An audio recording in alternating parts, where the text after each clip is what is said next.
프로토코 고전인문학 강좌를 기획 운영하고 있는 경험학당의 학당장 김기입니다.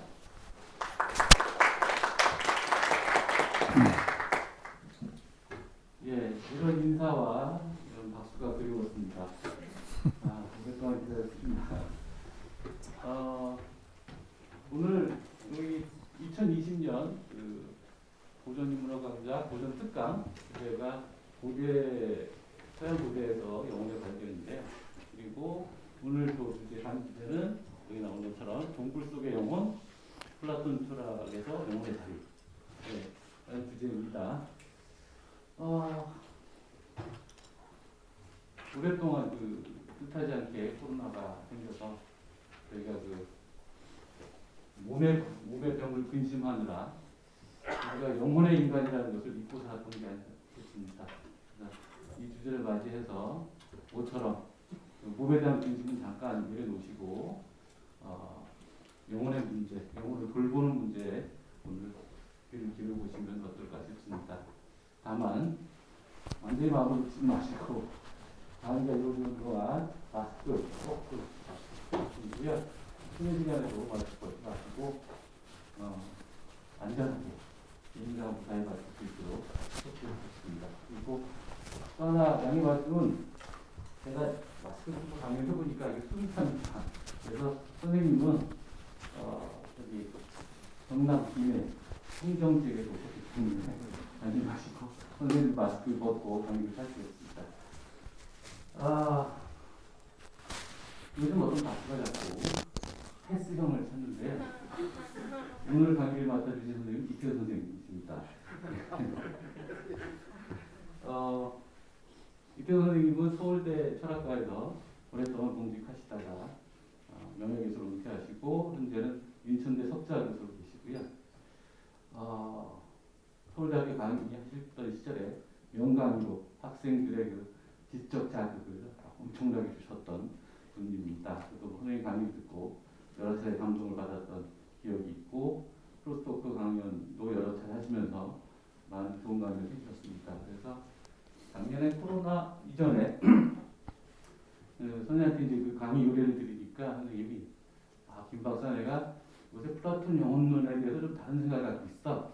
그 얘기를 해볼게. 그래서 제가 그때부터 기다렸는데 끝나지 않게 6개월이 이루어져서 원래 5월달 강의였었는데 이제야 선생님 강의를 듣는 그래서 호기심, 지적인 긴장 이런 거 풀어볼 기회가 되겠습니다. 이태호 선생님 박수 주시겠습니다. 네, 시간이 좀 지났으니까 곧 강연을 시작을 하도록 하겠습니다. 제목은 동굴 속의 영혼, 그 주제입니다. 플라톤 철학 내에서 영혼의 자리가 어떻게 설정이 되어 있느냐. 문자 그대로 지금 말씀드린 대로 동굴 속으로 설정이 되어 있습니다. 강연 제목은 그러나 플라톤의 영혼 이야기라고 해서 시작을 하도록 하겠습니다. 플라톤의 영혼 이렇게 제목을 붙이려다가 플라톤이 하는 영혼에 관한 이야기인지 플라톤 자신이 가지고 있는 영혼인지 플라톤의 영혼이라고는 확실치가 않잖아요. 예.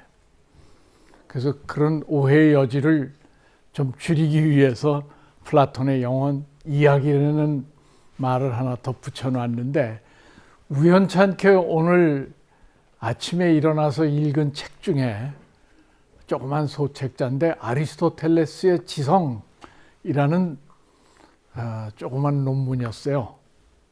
책자로 발행이 됐지만 거기 첫 구절이 그런 구절입니다. 아리스토텔레스의 지성이 어떻다는 얘기가 아니라 아리스토텔레스가 지성에 대해서 어떻게 얘기했냐고 하는 내용이지만 사실은 알고 보면 아리스토텔레스의 지성, 아리스토텔레스가 가지고 있는 지성에 관한 이야기이기도 하다 그러더라고요. 그 이유가 재밌었어요.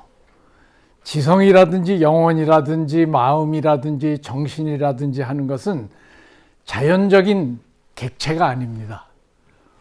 우리가 그것을 어떻게 파악하느냐에 따라서 그 정체가 결정이 돼요.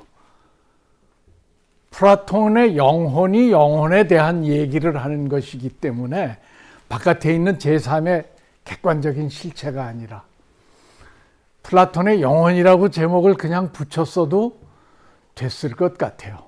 플라톤이 하는 영혼의 이야기는 플라톤 자신의 영혼을 밝히는 이야기이기도 합니다. 자, 이 얘기부터 이 강의의 머릿말을 삼겠습니다. 이거는 결론이에요. 동굴 속의 영혼이라는 건, 플라톤이 생각하는 영혼은 동굴 속에 있는 것이 제자리입니다. 플라톤의 영혼 자신도 동굴 속에 위치하고 있어요. 이 이미지는요, 뉴질랜드 아트스쿨 학생이 사진 응모전에 냈는데, 제목이 아래로 내려가기, 카타바시스라고 합니다. 지하세계로 내려가기입니다. 근데 보세요. 제목은 그렇게 붙였지만 저기 있는 사람들은 밑으로 내려가는 게 아니라 위로 올라가려 들죠. 예. 이게 또 플라톤의 영혼이 어디를 향하고 있나, 동굴 속에 위치하고 있지만 동굴 밖을 향하려 들고 있다는 걸 형상화한 것 같아요. 이 사진을 만들어낸 작가도 그 플라톤의 그 대목을 염두에다 두고 만들어낸 것 같아요. 자, 그러면 플라톤이 생각하는 영혼이 그렇다고 그랬는데, 그 대목서부터 지금 말씀을 드리겠습니다. 영혼에 관해서는, 우리가 자연에 관해서는 그런 얘기하기 어려울지 모르지만, 인간사, 특히 인간의 영혼에 관한 이야기는 백지에서 출발할 수가 없어요.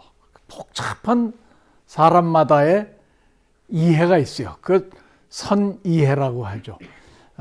해석학이라는 분야에, 철학의 해석학이라는 분야에 아주 익숙한 중심 개념일 겁니다. 선이해가 있는데, 일단 영혼에 관한 철학자들이 논의가 시작하기 전에 그 바탕이 있어야 되는데, 그것은 일상인들이 이해하고 있는 영혼에 대한 생각이에요.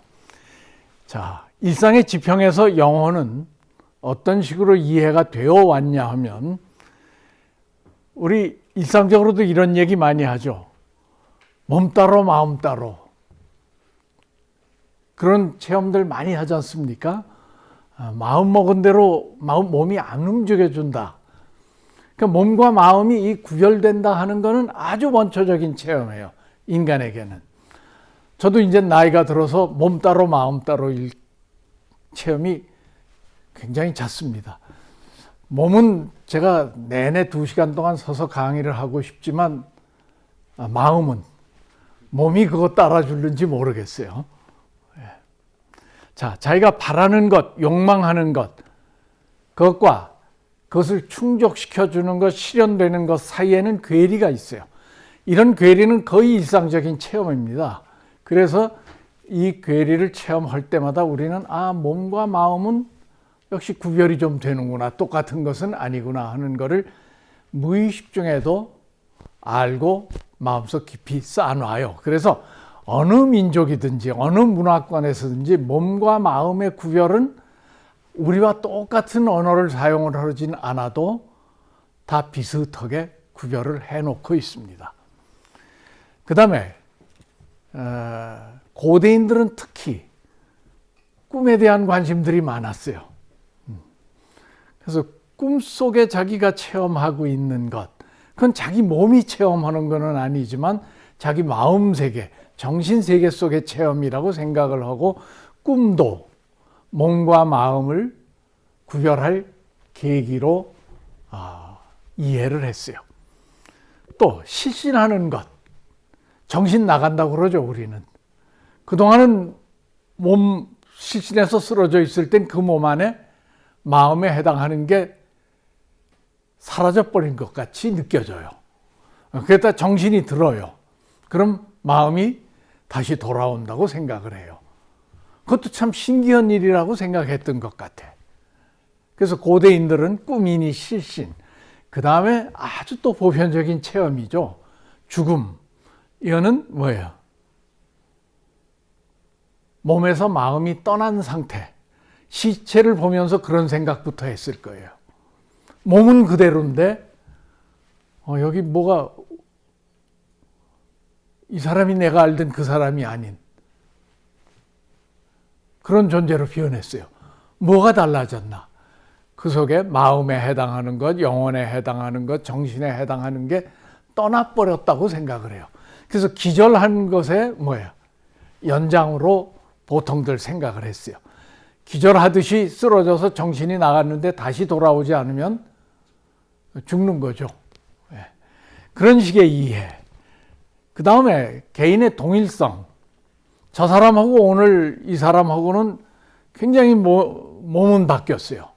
밤사이 뭐 큰 수고를 했는지 머리칼이 하얗게 쇠고 눈이 퀭하게 들어가고 그랬어요.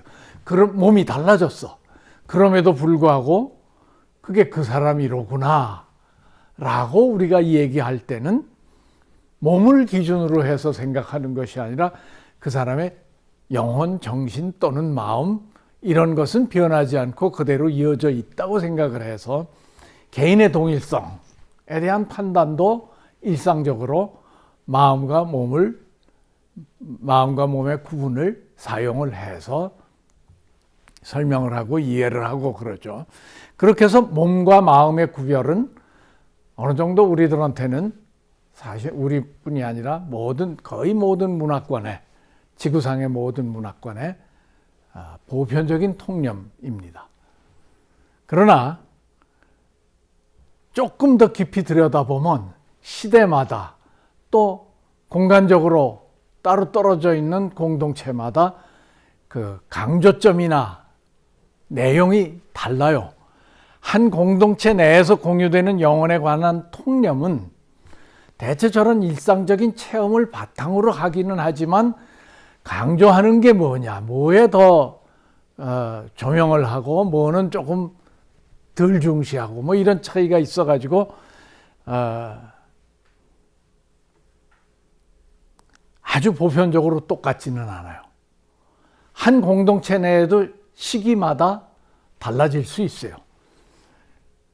그래서 그 통념은 역사적인 산물이고 시간마다 세기마다 변할 수가 있습니다. 아까 플라톤의 영혼에 관한 논의는 플라톤의 영혼의 이야기이기도 하다. 그 말씀을 드렸는데 플라톤이 영혼에 관해서 얘기할 때는 플라톤 시절에 영혼에 대해서 사람들이 생각했던 것을 선의에 먼저 이해의 바탕이 되는 걸로 깔아놓고 거기서부터 시작을 해요.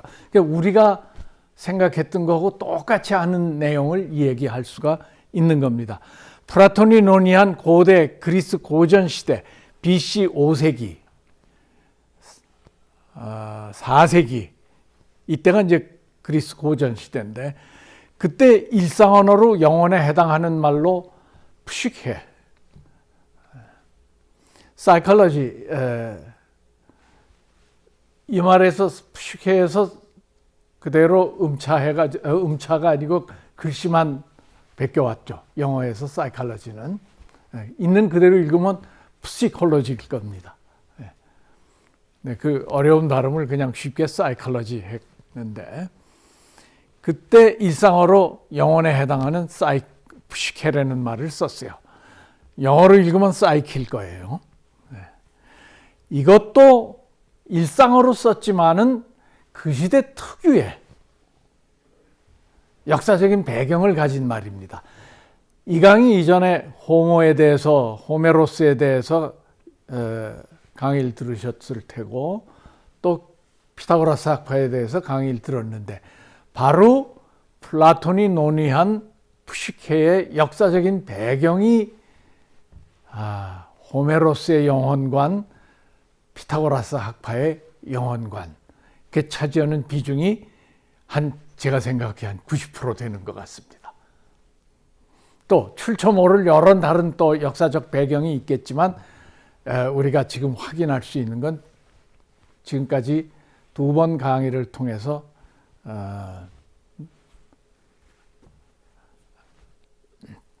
들으신 내용인 호메로스의 영혼관과 피타고라스 영혼관이 다시 여기서 논의의 출발점 노릇을 하고 있다 하는 것을 확인하실 수 있을 겁니다. 자, 이 대목이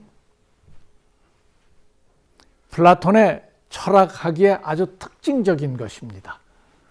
즉 소크라테스 문답식 대화 방식으로 플라톤은 자신의 철학을 설명을 했는데요. 이거는 어떤 방식으로 그 설명이 진행이 되냐면 문답식 대화를 소크라테스가 한 그 방식 그대로 2사람 또는 3사람 경우에 따라서는 대체 표준적으로는 2사람이 서로 문답식 대화를 합니다. 주로 질문을 하는 쪽은 소크라테스고 답을 하는 쪽은 소크라테스가 만난 지인들 중에 철학적인 문제에 관심을 가질 수 있는 그런 사람들이죠. 대화의 상대방이 논의할 주제에 대해서 도대체 어떤 이해를 가지고 있나, 전문적인 철학적인 이해가 아니라 일상적인 이해를 어떤 이해를 가지고 있는가 하는 것을 우선 점검을 합니다. 근데 그 점검을 문답식을 통해서 같이 검토를 하면서 차츰차츰 일상적인 이해를 넘어서는 수준으로 넓혀가요. 그게 이 플라톤 저술의 아주 표준적인 내용이에요. 답을 못 찾는 경우가 엄청 많아요. 아니, 거의 대부분이에요. 그렇지만은 대화가 끝날 때는 처음에 시작했던 일상적인 이해의 수준을 훨씬 넘어서는 더 넓은 지평에서 논의 주제에 대한 이해를 할 수 있어요. 그래서 결론이 안 나더라도 여러분들 마찬가지일 겁니다. 플라톤의 대화편을 지금 읽으면 이게 결론이 뭐야? 그래서 맞는다는 얘기야? 틀린다는 얘기야?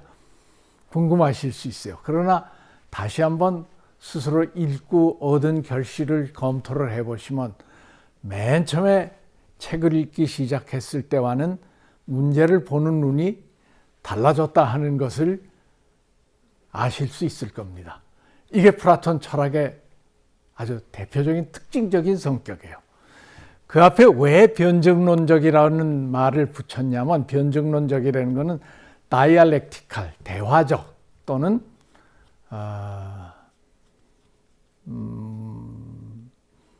말로 따지기, 이렇게 번역을 하면 좀 쉬울 겁니다.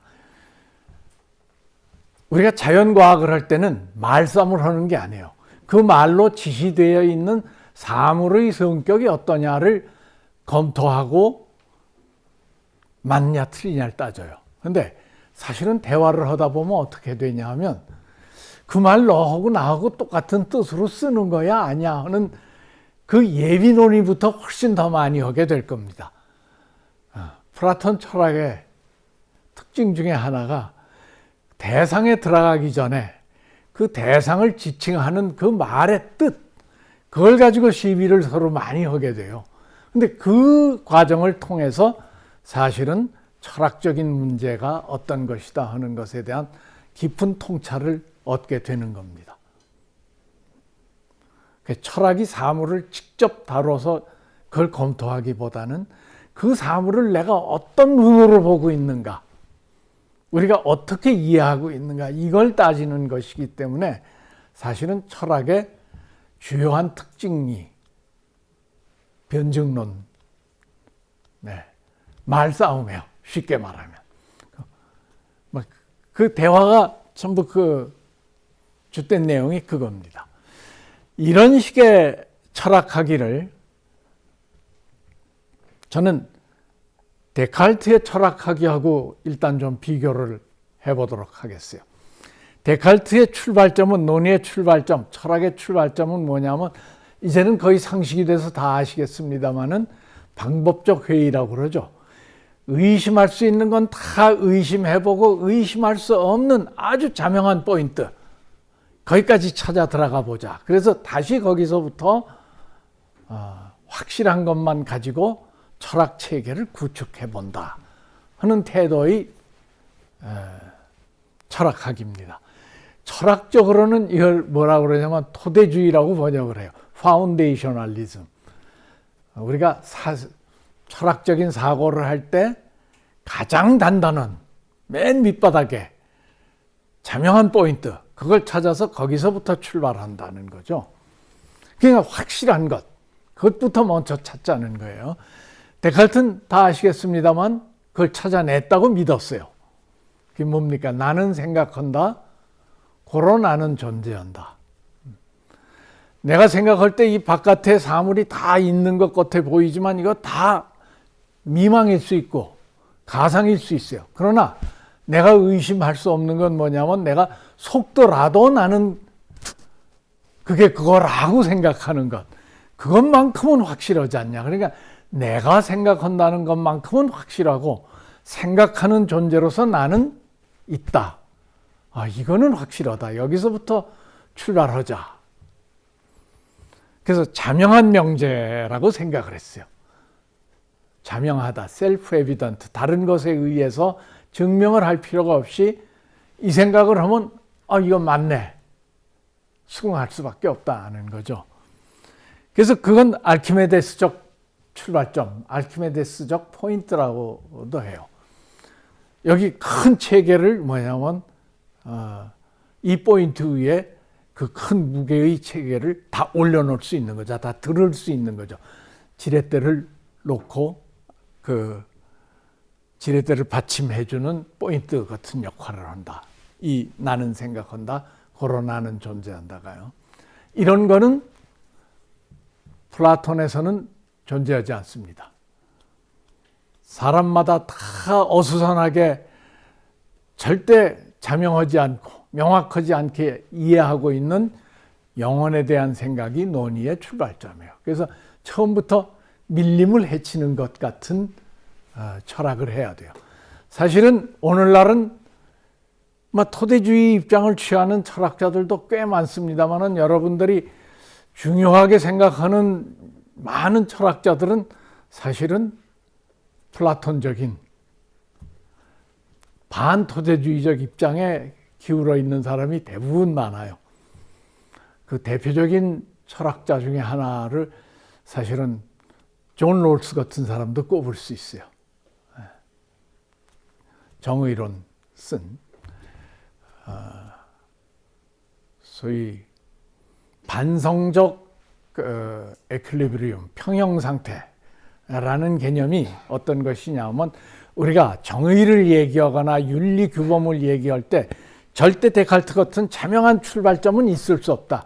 사람들이 그거를 어떻게 이해하느냐가 일단 논의의 출발점이 돼서 그것을 바로 그 의견을 검토해 가면서 거기서 일반적인 원칙을 끄집어내보고 다시 사람들이 어떻게 생각하는가에 조회해서 고칠 것은 다시 고치고 하는 일을 계속 반복하면서 이론을 만들어 나가는 것이 올바른 철학하는 길이다 하는 입장을 취하는 것이 토대주의, 지금 현재는 아마 토대주의보다 훨씬 더 지배적인 철학학의 패러다임이 되어 있다고 봐요. 아리스토텔레스도 마찬가지입니다. 아리스토텔레스도 영혼에 관한 이야기를 하지만 시작은 무엇서부터 하냐면 영혼에 대해서 일상인들이 생각하던 것, 그 다음에 영혼에 관해서 지금까지 이런저런 이야기를 했던 현자들의 이야기, 이런 걸 검토하면서 영혼에 관한 이야기를 하자. 영혼이라는 게 모두의 말씀드린 대로 여기 있는 이 의자, 이 책상 또는 여기 빛, 이런 자연의 사물처럼 명확한 객관적인 사물로 있는 게 아니에요. 우리가 말을 하면서 이미 해석을 해서 상호 주관적으로 사람들 사이에 떠 있는 존재예요. 영혼이니 마음이니 정신이니 하는 말 자체가. 그렇게 출발하는 것이 옳아요. 자, 이 말씀 듣고 나면 이런 질문은 이제 안 하실 거예요. 그래서 영혼이 도대체 뭐란 말입니까? 다 강의 듣고 나서 여전히 불명합니다. 그런 질문 안 하실 거라고 생각을 해요. 왜냐하면 불명한 데서부터 출발해서 조금 더 밝아지는 정도? 그것만 애당초 우리가 이런 논의에서 기대할 수 있는 전부일 것 같습니다. 자, 플라톤은 어떤 사람인지 간단히 말씀드릴게요. 기원전 423년에서 태어나서 347년, 80까지 살았고요. 당시로서는 꽤 오래 산 사람이죠. 아테네 한 명문과 귀족 가문에서 태어났는데 10대 하이틴 때, 10대 말쯤에서 아마 소크라테스를 만난 것 같아요. 그러고는 그 열렬한 추종자가 됐습니다. 그러고서는 소크라테스가 처형된 이후 아테네 귀족 가문에 태어났으면 정치가가 되는 게 이제 정도인데 소크라테스가 처형을 당하는 것을 보고 충격을 받아서 정치 커리어는 접어두고 평생 철학에 헌신했어요.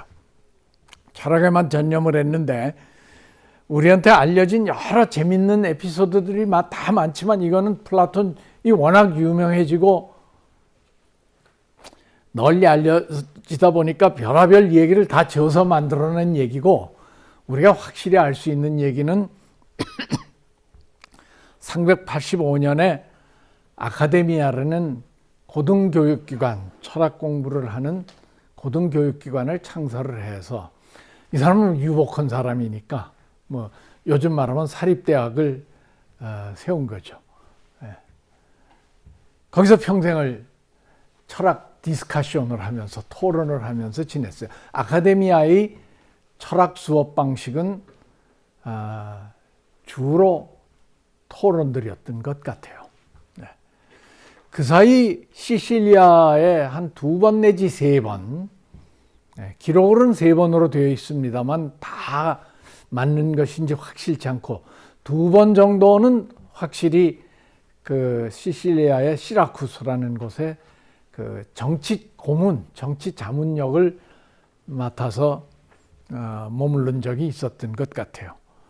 별로 행복한 추억은 아니었던 것 같아요. 플라톤에게. 그것 정도가 우리가 알고 있는 것의 전부입니다. 철학에 전념하면서 철학 저술 활동을 했는데 이게 독특한 게 이겁니다. 철학은 절대 글로 써서 알려질 수 없다는 지론을 가지고 있어요. 플라톤은. 그런데도 저술을 했어요. 그래서 이 저술은 독특한 형태를 띠고 있어요. 뭐냐면 영혼이란 이러한 것이다 하는 논설을 한 것이 아니고 영혼에 관한 대화를 하는 것, 대화를 글로 옮긴 거예요.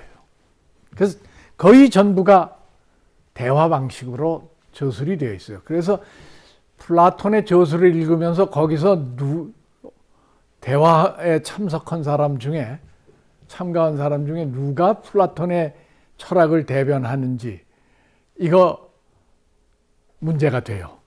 대체로는 소크라테스가 대변을 해주지만 항시 그런 것도 아니고 또 소크라테스가 있는 그대로 플라톤의 이 철학을 이야기를 하진 않습니다. 상대방을 봐가면서 수준 맞춰서 때로는 플라톤 또는 소크라테스 본의와 딱 맞지 않는 얘기도 해내요. 그러니까 한 구절만 딱 뽑아가지고 이거 플라톤 저술에서 한 구절만 딱 뽑아서 이거 플라톤 철학이다라고 생각하면 절대 안 됩니다. 그러니까 차라리 하나의 문학 작품이라고 생각을 하고 읽으시면 돼요. 문학 작품에 등장하는 인물들이 작가의 얘기만 다 대변하진 않거든요. 마찬가지로 플라톤의 작품에 등장하는 인물도 전부 플라톤 얘기만 하지를 않습니다. 그래서 플라톤의 진은 무엇이냐? 플라톤 저술을 놓고 찾아내기 굉장히 어려워요. 특히 소크라테스가 플라톤을 포함한 자기 추종자 지인들하고 대화를 많이 나눴는데 플라톤 자신이 등장하는 대화 편이 하나도 없어요.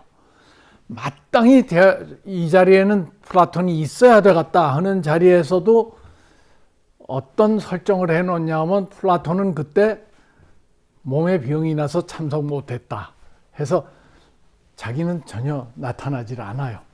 곧 이따 그 작품 얘기를 할 겁니다. 자, 주로 소크라테스가 주역으로 등장하는 대화 형식으로 저술을 남겼고 이게 그 저술의 거의 전부예요. 소크라테스가 등장하지 않는 대화도 저술도 있기는 해요. 일부. 자, 플라톤의 영혼에 관한 논의를 이해할 때 염두에 두셔야 될 중요한 대목 하나가 어느 특정한 하나의 관점에서 영혼을 논의를 하질 않습니다. 여러 관점에서 논의를 해요. 근데 가장 중요한 것이 거의 출발점에 해당하는 관점은 뭐냐면 실천적 윤리적 관점이에요. 영혼이란 무엇이냐 하는 것을 자연 철학적 관점에서 논의할 수도 있어요. 저 강의 다음에 아리스토텔레스 영혼론에 대한 강의가 있을 터인데 이거는 자연에 관한 논의의 한 부분으로 영혼에 관한 논의를 시작을 합니다. 아리스토텔레스는. 그래서 영혼은 이러한 것이다. 자기 얘기를 명확하게 해요.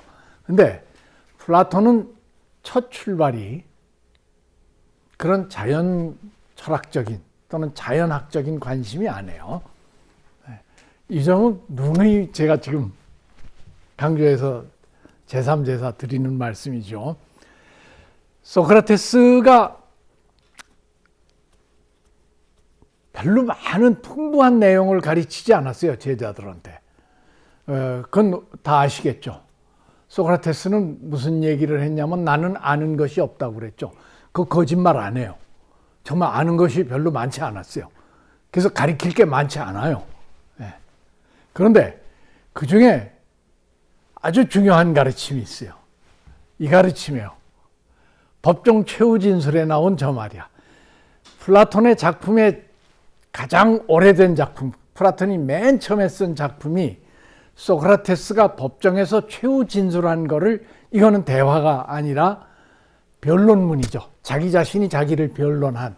당신은 직업 변호사가 변론을 해준 것이 아니라 그 재판정에서 변론은 피고 자신이 했어요. 그래서 소크라테스가 법정에서 자기 자신의 입장을 변론을 하면서 그 중에 최후 진술을 했는데 이게 이런 얘기입니다. 인간 삶의 의의는 도대체 왜 사냐? 살만한 이유가 뭐냐? 살만한 가치가 뭐가 가치 있는 삶이냐? 이 말에 대해서 영혼을 돌보는 것이다. 영혼이 가장 좋게 될 수 있도록 돌보면 살면 그게 살만한 삶이다. 이런 얘기를 해요. 이게 최후 진술이에요. 이게 어떤 맥락에서 나오냐 하면 소크라테스를 사형을 시키면서도 배심원들이 판결을 한 건데 사형시키고 싶지가 않았어요. 사실은 별로 죄목이 사형받을 만한 죄목이 아니에요. 그래서 웬만하면 풀어주고 싶은데 미리 소크라테스가 풀어줄 조건으로 만일 날 보러 자기 죄목이 뭐냐면 젊은 사람들과 만나서 정신 이상하게 돌아갈 만한 정신을 타락시킬 만한 얘기를 나누는데 그걸 앞으로 청년들과 만나서 그런 대화를 나누지 않으면 그냥 사형 안 시키고 아테네에 살게 해주겠다. 이런 조건으로 나를 그냥 석방해 준다고 여러분들이 조건을 제시하면 나는 어떻게 하겠냐? No. 그래도 그런 조건 못 받아들인다. 나를 지금이라도 석방해 주면 나는 나가서 젊은 사람들을 붙잡고 그 사람들에게 자기 자신 영혼을 잘 돌보게 하기 위한 대화를 계속하겠다. 그 점을 감안을 하셔서 나에 대한 판결을 생각을 하라는 맥락이에요. 판결이 사실 나오고 나서 한 소리지만 처음부터 그런 태도로 재판에 임했어요. 소크라테스가. 영혼을 돌보는 것만큼 중요한 게 어딨냐 이거예요. 여러분들 몸이 건강이 나쁘면 큰 병원 찾아다니고 의사 찾아다니고 그 시절도 마찬가지입니다. 그랬다는 거예요. 영혼이 병이 들면 더 심각한 문제인데 그 가장 중요한 문제니까 그것부터 해야 되는데 안 하고 있는 걸 보니 내가 답답해서 그것 고치러 들 수밖에 없지 않냐. 그 얘기예요. 자, 이 얘기에 사실은 플라톤의 영혼에 관한 철학이 출발을 합니다. 소크라테스의 이 가르침은 그대로 플라톤이 이어받아서 끝내버리지 않은 대목인데 이 가르침이 전제하는 영혼의 정체가 있어요. 그게 뭐냐 하면 영혼은 삶의 주체죠. 영혼이 우리 삶에서 주역 역할을 하는 건 우리 몸이 아니라 우리 영혼이다 하는 생각이에요. 이거는 소크라테스가 처음 한 얘기가 아니라 사실은 그 계기가 아까 말씀드린 호메로스 작품에도 사실은 있어요. 근데 삶의 주체가 그때는 아니었어. 그냥 뭐만 하냐 하면 사람이 죽을 때 그 몸을 떠나는 일만 했어. 그 호메로스에서 영혼이라는 말은 그래요. 어떤 때만 그래서 쓰이냐면 사람 죽을 때 영혼이 몸 밖을 빠져나갈 때만 영혼이라는 말을 써요. 그냥 목숨하고 똑같아요, 뜻이. 근데 마음에 다른 여러 기능이 있는데 그거하고는 상관이 없는 것처럼.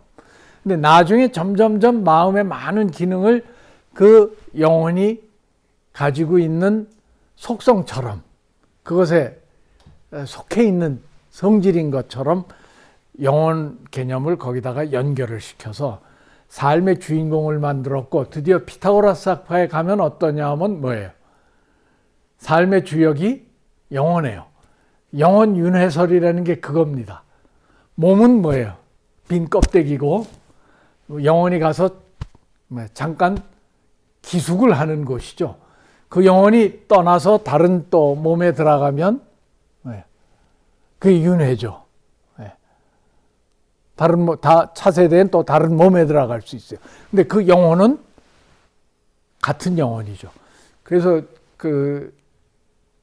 우리 이기백 박사가 피타고라스 논의할 때 강연하면서 드린 우화, 재미있는 우화가 있죠. 피타고라스가 길 가다가 어떤 개를 막 두들겨 패는 사람 붙잡고 그 개 구타하지 말라고. 아무래도 내 친구인 영혼이 거기 들어있는 것 같다 그랬다는 거죠. 그러니까 뭐 개의 몸이든 인간의 몸이든 몸은 말하자면 한 사람, 한 영혼의 저 삶의 주인공이 아니에요. 삶의 주인공은 영혼이에요. 이건 이제 이미 그 일상적인 이해가 돼 있던 겁니다. 영혼이 주체가 삶의 주역이라는 거는. 그런데 재밌는 것은 그 영혼은 좋아지거나 나빠질 수 있는 그런 성격을 가진 것이어야 돼요. 이게 굉장히 어려운 주문이에요, 사실. 좋아지고도 영혼이 좋은 상태라는 게 뭘까? 나쁜 상태라는 게 뭘까? 철학적인 문제가 여기 사실 아주 어려운 철학적인 문제가 내장되어 있어요. 하여간 좋아지거나 나빠질 수 있는 것인데 우리가 살려면 사는 이유가 뭐냐면 그 영혼을 되도록이면 좋게 만드는 것. 그렇게 살면서 삶을 마무리하면 그게 한 세상 살만한 걸 살았다는 얘기예요. 자, 이게 출발점이에요. 아주 평범한 이야기죠. 네. 근데 저걸 철학적으로 정당화하려면은 아까 플라톤이 80까지 살았다고 그러는데 뭐 30서부터 시작을 해서 50년 걸리는 일이에요. 자, 변명을 젊었을 때 쓰고 나서 변명에 나와 있는 저 얘기를 철학적으로 뒷받침하는 저수를 계속 소크라테스를 등장시켜 가면서 해낸 겁니다. 그래서 점점 영혼에 관한 이야기가 어렵고 복잡한 얘기로 발전하기 시작을 해요. 자, 그 다음에 사형 언도를 받은 소크라테스가 플라톤의 작품을 보면 그 집행이 되는 때 소크라테스가 제자들을 모아놓고 마지막 대화를 나눕니다. 그 얘기가 뭐냐 하면 파이돈이라는 작품에 나와 있는데 이제 죽을 때가 됐으니까 제자들이 슬피 울죠. 이별을 슬퍼해서. 그랬더니 소크라테스다운 가르침을 베풀기 시작합니다. 왜 이렇게 슬피 우냐? 너희들이 죽는 게 나쁘다고 생각을 해서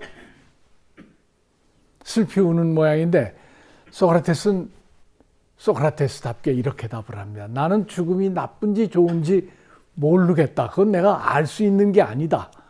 그건 너희들은 미리 아는 것처럼, 너희들도 잘 알지 못하는 거를 아는 것처럼 왜 이렇게 슬피 우냐?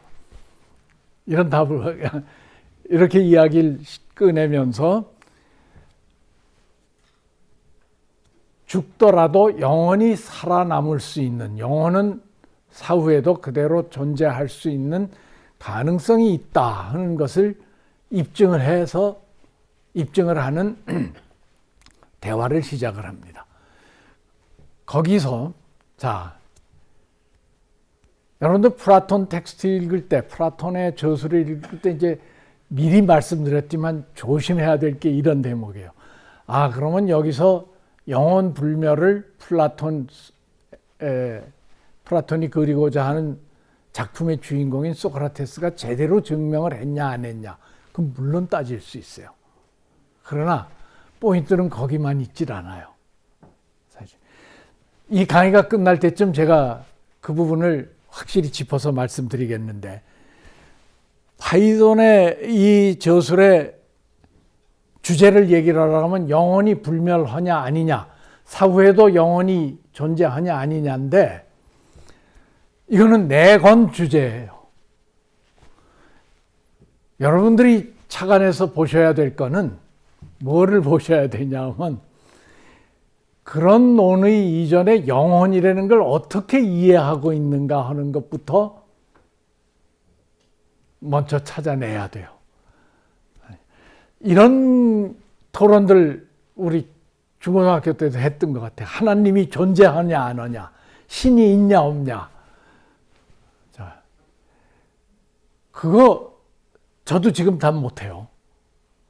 두 가지 문제 때문에 못해요. 신이 뭔지를 몰라, 정확히.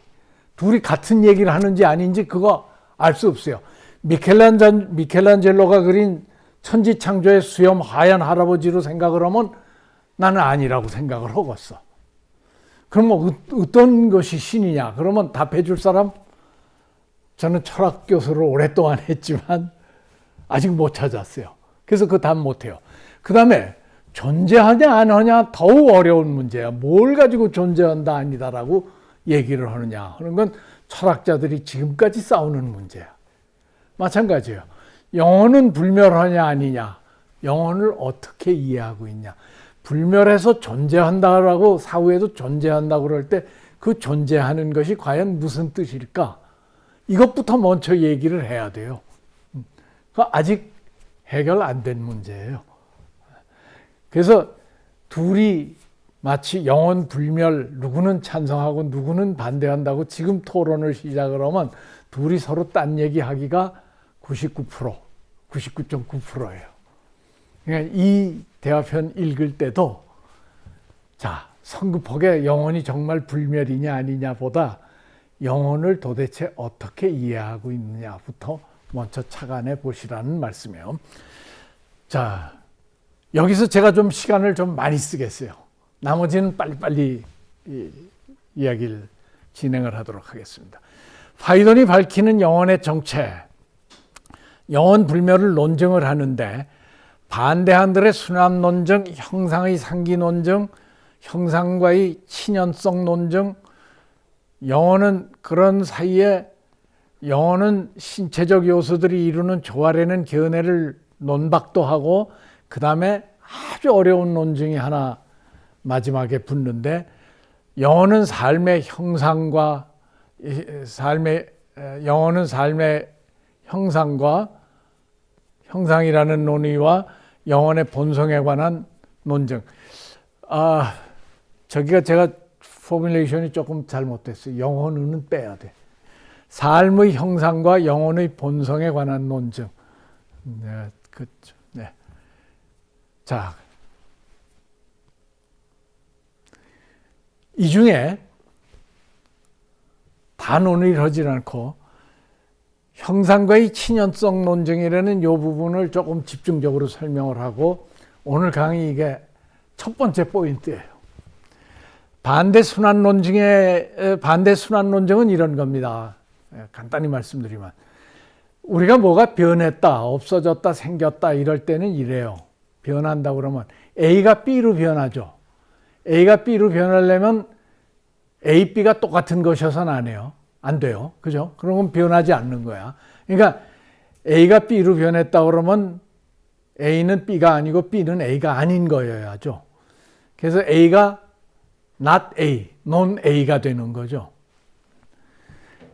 그럴 경우에는 반드시 어떤 일이 있냐면 non A에서부터 A로 가는 변화도 있게 마련이다. A에서 non A로, not A로 가는 변화만 있으면 세상이 어떻게 되냐면 다 한쪽으로 몰려서 한 모양만 하게 될 거다.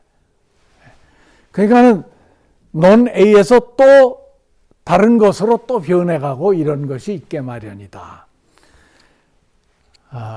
그래서 삶에서 죽음으로 가는 변화가 있다면 삶은 죽음이 아니죠.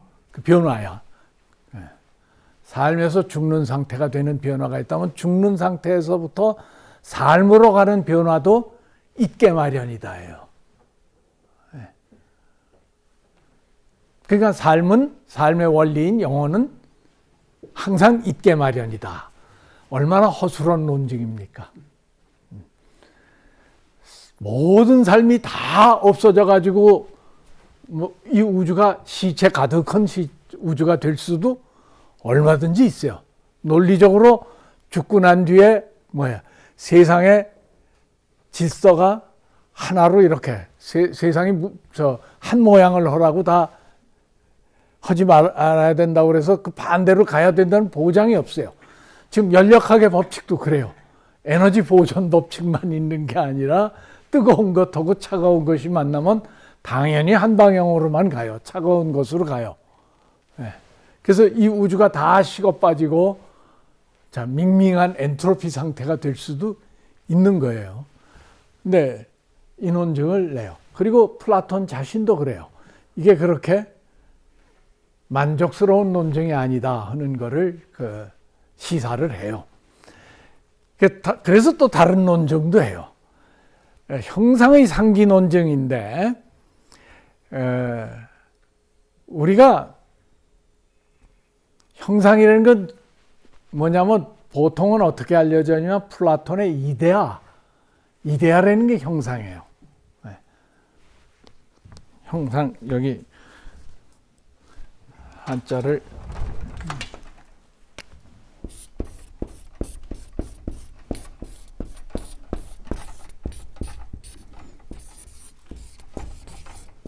에이도스 이 말을 이데아라는 말보다 더 많이 써요. 형상이라는 한자 저걸로 쓰는 건데요. 우리의 지식은 플라톤은 형상을 상기하는 것, 그것을 기억해내는 일이라고 설명을 하고 있어요. 이 얘기는 길게 하지 않겠습니다. 그 뒤에 얘기까지 들으시면 이해하실 수 있을 거예요. 형상과의 친연성 논증. 영혼은 이 이데아와 성격이 굉장히 닮았다는 겁니다. 그래서 자, 이데아가 뭔가 하는 말씀을 잠깐 드리도록 하겠어요. 한 5분? 네. 플라톤의 철학의 두 개의 기둥이 형상에 관한 이론하고 영혼에 관한 이론이라고 그래요. 그 중에 한 기둥을 제가 지금 감히 5분 동안 설명드리겠다는 겁니다. 자, 이건 플라톤 자신이 한 비유는 아닌데 플라톤 자신은 이 비유보다는 파이돈에서 조금 더 어려운 예를 들어서 설명을 하고 있는데 뭐냐면 크기가 똑같다 하는 개념. 여러분들 크기가 똑같은 것을 경험 세계 속에서 눈으로, 손으로 이렇게 감각을 해서 확인할 수 있었어요? 없었어요? 비슷하게 크기가 비슷하다 하는 거는 눈으로 볼 수 있어요. 또 만질 수도 있어. 그러나 정말 똑같다 크기가. 똑같다는 개념, 경험적인 개념이 아니에요. 눈, 코, 귀, 입으로 확인할 수 있는 개념이 아니에요. 근데 이 똑같다는 개념은 조금 어렵기 때문에 더 수학의 기본적인 개념이어서 조금 응용된 개념, 삼각형이라는 개념을 가지고 제가 에이도스, 형상이라는 걸 설명드릴게요. 여러분들, 제가 여기